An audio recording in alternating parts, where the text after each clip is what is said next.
For 15 years, deliberations have been going on 200 pages. How far have we gone? Senator Okurounmu and his PAC came with 4,000 pages for Mr. President. That became the confab. The confab, at the end of the day, is giving us another 1,000 pages. And that is what they said they are going to turn over to the National Assembly. I want you to extrapolate one thing.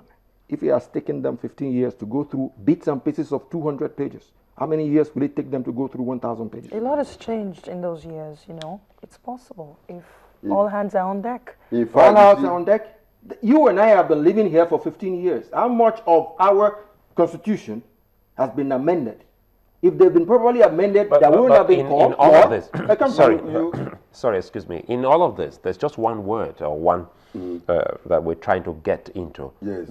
True federalism. Because when we talk about devolution of power, yes, we're talking about derivation, yes, and talking about style of governance. Yes. It's all about federalism. True federalism, so, yes. This conference at the end of the day hit it on the head and said this is what it should be like. Because away from the revenue, which we've now realized that in all put together, the state and the local government now have a bigger share than the government at the center. What else did it achieve? You see, for instance, we went further towards achieving true federalism. Even though the states remain the federating units. Naturally. But we have strengthened the states also. And just as we strengthen local governments, we've also strengthened the states. For example, now each state can have its own constitution. You know, that used to be the case when we had the regional system. We had the federal constitution, the western region had its constitution, the eastern region had its, and so on. Now we have gone back to that. Each state in Nigeria can have its own constitution. 2, each state can have its own police. You are not a government when you make laws which you don't have the mechanism to enforce. So now when the state assembly makes laws, the state has its own police. Of course, there's also federal police. In any federation, every state, every federating union has the right, it's a part of the right to have its own police. In the United States, every state has its own police. The federal police is the FBI. Even every county, every local government, every state, every city in the United States has its own police. So here, every state now can have its own police. Also, we have made it possible that states that desire can have joint commissions, joint zonal commissions established among themselves to run common services, to take care of their common interest, common economic interest, common security. If, for instance, in the Southwest, all the 6 states decide to have a joint commission, they can have it. You know, it sounds so good, Senator Okurounmu. Tie that to what he said about legitimacy, about putting a stamp, a seal of authority that we can now say this is justiciable, we can actually take them to the market, and because as it is now, it's just a document. Implementation is still required. But even the president in his inauguration address, when he was inaugurating the conference, told the nation that the National Assembly was in the process of passing a bill that would make provision for referendum, trying to amend our present constitution to provide for referendum, and that it will urge them to accelerate work on that amendment. So hopefully, if the National Assembly cooperates, the referendum which it says is not now in our constitution could very well be in our constitution, provided the National Assembly cooperates with the president. I like that language, cooperates. Yes, of course.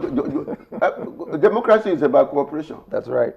You have your reservations on that. That's right. Yes, democracy is about cooperation. Let me hear from Bakare now. Sorry, we'll come back to you.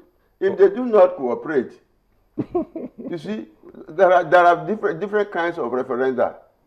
An election itself is a referendum. You agree with me? There are many ways to have referendum. We'll come back to you because you also have experience with the National Assembly, being a former senator. Your reservations on that, with that conditionality clause, if they cooperate, what's your thinking on that? Like he rightly said, democracy is a cooperation. So also, democracy is a subtle fight. You don't force anything down on anybody. The presidency cannot force itself on the National Assembly. This is the same National Assembly that holds sway. This is the same National Assembly that we have duplicated its work. This is the same National Assembly we are telling, put referendum in our constitution so that we can take this document to a referendum. There are two options to it. It's either they bring it to the National Assembly and it becomes carte blanche. But the thing is, it is still humongous. That is why we preferred one solution. We said, okay, the reduction has been coming, 4,000 to 1,000.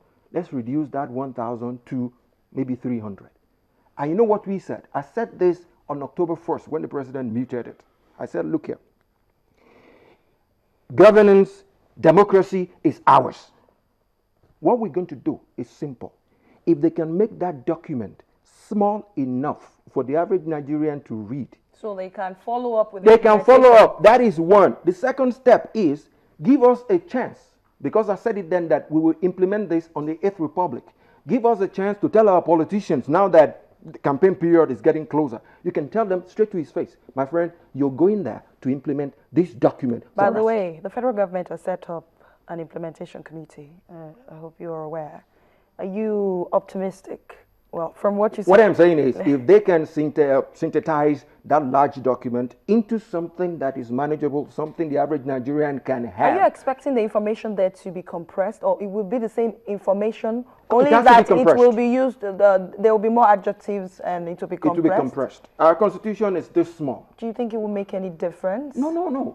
In other climes, it is always this small. It is the interpretation. For it not to be carte blanche, as you have described it, is what Senator Okurounmu is saying. He's talking about the referendum, the process, so that we can give it some kind of legitimacy. It doesn't give you the freedom to flout or to obey such a document, because invariably what he's saying when we go that route, I'm sure you tell me, correct me if I'm wrong, is to give us a constitution that we've always wanted, to make it some kind of document that has some authority. Yes, it has to. And for instance, the kind of condensed thing you are talking about, I'm sure it will be done. You know that the average Nigerian cannot read a voluminous thing, that even though all the recommendations are there. We need a small pamphlet. Thank you. A small pamphlet. Thank you. That summarizes the highlights. We're getting somewhere. That's the highlights of those resolutions that require constitutional amendments. That's it. We remove all the meat and flesh and go to the hardcore.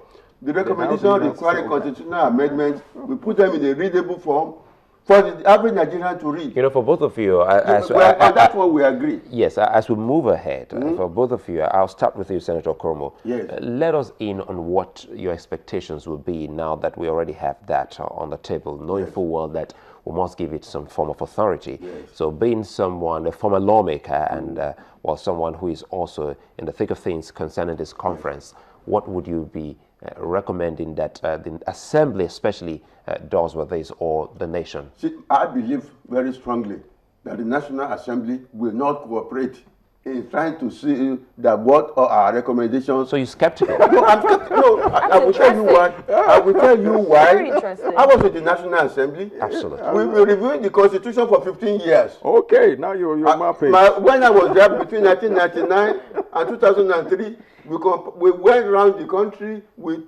held public hearing. We had a volume up to this of what recommendation for amendment.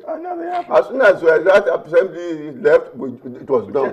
They started all over again. Every assembly starts all over again. But are you not worried about the implementation then? If you're saying this, it cannot be implemented through the National Assembly. That is what I'm saying.